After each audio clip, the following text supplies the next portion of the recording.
来看中国文旅部早起宣布讲，最近会开放福建、上海的民众来台湾团体旅游。咱国陆委会是表示欢迎，业者嘛表示讲，这是对华官方正式的开放停事哦。望讲今年的第二季，就有中国团客来台湾。中国文旅部正式伫官方网站公告，为着进一步促进两岸人员往来正常化、加国联系交流常态化，最近恢复福建、上海两地民众组团到台湾旅游。对这代志，咱方陆委会回应，政府欢迎陆客来台旅游，毋过具体实施也是有待陆方公布具体做法，并赶紧照小两会进行沟通，互未来两岸的交流会当顺利执行。你进一步，我进一步。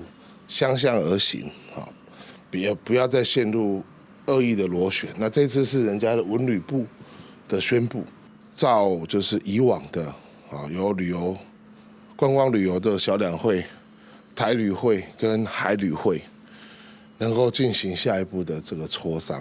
业者指出，2008年开放陆客来台，嘛是同款的模式，照顺序人数渐渐增加。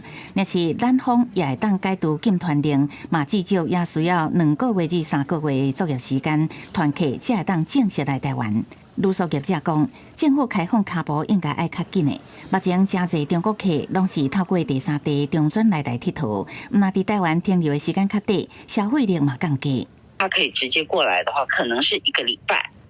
那但是因为他经由香港或者是经由新加坡，他可能必须在当地停留2天到3天，来到台湾的时间当然就只剩下3、4天左右。所以这2个地区其实应该最熟悉台湾的，不管是自由行，不管是团客，他们对台湾都相当也很肯花，也了解台湾的方式。业者指出，上海甲福建的旅客消费力好，两地差不多占过去自由行中国客的4成。对业者望会当赶紧重开。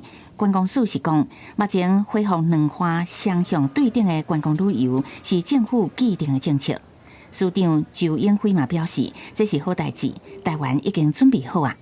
公视新闻采访报道。